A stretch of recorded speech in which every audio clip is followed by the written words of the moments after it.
If a strategic weapon that has been the subject of high expectations and rumors for a decade chooses to remain silent when it should have made its debut, while at the same time, the nation's sixth-generation fighter undergoes 7 consecutive test flights and even begins testing vector technology. Can the logic behind this truly be explained by mere technical bottlenecks? Today, we won't dwell on speculative satellite imagery. Instead, we'll explore from a fresh perspective why China's H-20 strategic bomber, that elusive water molecule captivating global military enthusiasts for a decade, remains shrouded in mystery. First, we must confront a staggering reality. While Western analysts scrutinize the H-20's potential aerodynamic layout under magnifying glasses, Chengdu Aircraft Industry Group and Shenyang Aircraft Corporation have already etched 7 magnificent flight paths across the sky with their 6th-generation fighter technology demonstrators. Since late 2024, the J-36 and J-50 prototypes have conducted frequent test flights. Recent leaked footage even captured the second J-36 prototype fitted with an extremely complex two-dimensional thrust vectoring nozzle. Such a rapid pace of development,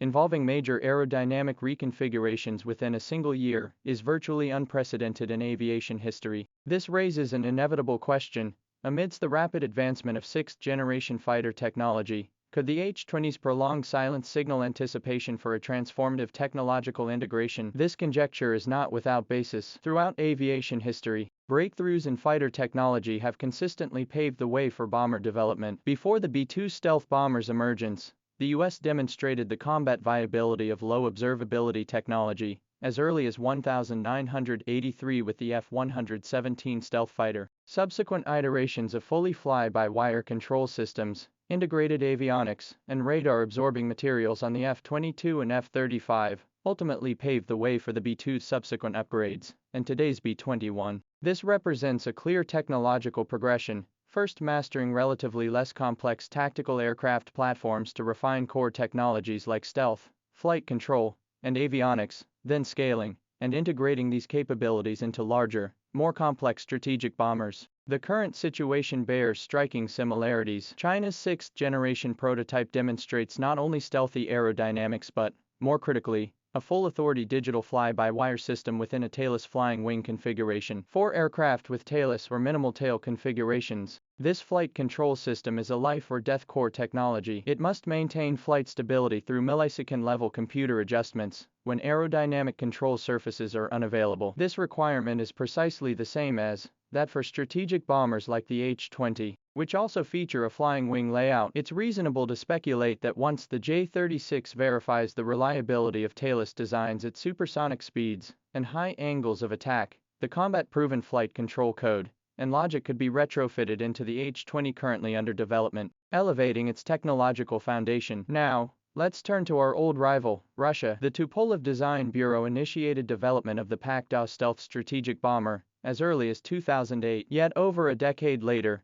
this aircraft remains confined to blueprints and occasional, leaked documents. Recently disclosed Russian government files reveal a glimpse of the truth. The Pak-Do's hydraulic actuators and gear hinges for its internal bomb bay directly utilize off-the-shelf components from the Su-57 fighter jet. What does this signify? It means Russia is following the same path, leveraging mature 5th-generation fighter technology to reduce the development risks and timeline for its next-generation bomber. While the Pak-Do's service entry date has been repeatedly delayed, it at least confirms a universal principle. No one wants to rush into deploying a strategic bomber that could quickly become obsolete before the technology is fully matured. Turning our attention back across the Pacific, the US B-21 Raider made its maiden flight in November 2023 and was announced with fanfare to have entered low-rate production. Yet the technological struggles behind its development are equally intriguing. Northrop Grumman once touted it as the world's first 6th-generation aircraft, a title that itself reveals its technological origins. The B-21 carries significant DNA from 6th-generation aircraft pre-research projects. Whether its open architecture design, the planned integration of AI-assisted decision-making systems, or even its capability to serve as a command hub for drone swarms, these concepts largely stem from the U.S. Air Force's vision for next-generation air superiority. Yet even so, B-21 production remains capped at around 10 aircraft per year, with its internal bomb bay forced to shrink to accommodate new munitions. This demonstrates that even nations with the deepest technological reserves must make compromises and sacrifices when integrating cutting-edge technologies into bomber platforms. Does China's H-20 face similar trade-offs? One might even argue that the H-20's delayed unveiling stems precisely from China's ongoing technological explosion, rendering its original design specifications somewhat inadequate. Some analysts suggest that when the H-20 project was initiated, it may have benchmarked the B-2, pursuing long-range, heavy payload capacity, and deep penetration stealth capabilities. However,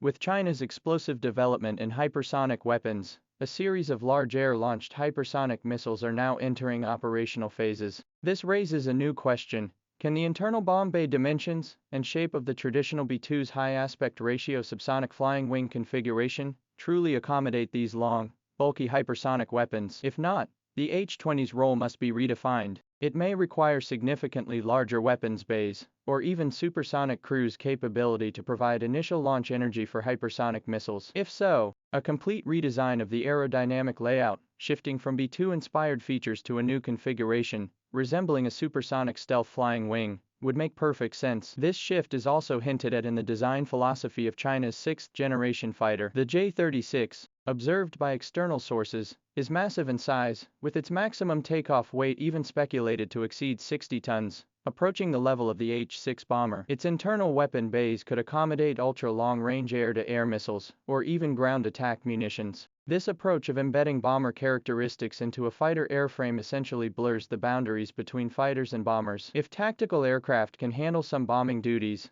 where does the future lie for strategic bombers? Perhaps in undertaking more complex relay command functions, full-spectrum electronic warfare, and serving as dedicated launch platforms for hypersonic weapons. If this is the ultimate mission for the H-20, then it makes perfect sense to wait for it to integrate more advanced battlefield management systems, stronger data links, and compatibility with new munitions. Of course, some perspectives suggest the H-20's delayed development may signal shifting strategic requirements. As unmanned aerial vehicle, UAV, technology matures, large stealth drones like the J-11 are approaching the combat effectiveness of traditional manned bombers. In high-intensity conflict environments like the Western Pacific, unmanned platforms clearly offer greater cost advantages when penetrating high-risk zones. If China has already validated the coordination technology between unmanned wingmen and manned lead aircraft through its sixth-generation fighter program, then deploying these capabilities to a stealthy unmanned bomber platform may hold greater strategic value than stubbornly pushing forward with a manned bomber. This does not imply the H-20 program has been cancelled, but rather that it may evolve from a pure strike platform into an aerial command center capable of directing swarm operations of unmanned aerial vehicles. Overall, the H-20's prolonged silence appears more like a confident hibernation. Perhaps when the H-20 finally emerges before the world, what we witness will transcend a mere flying wing bomber.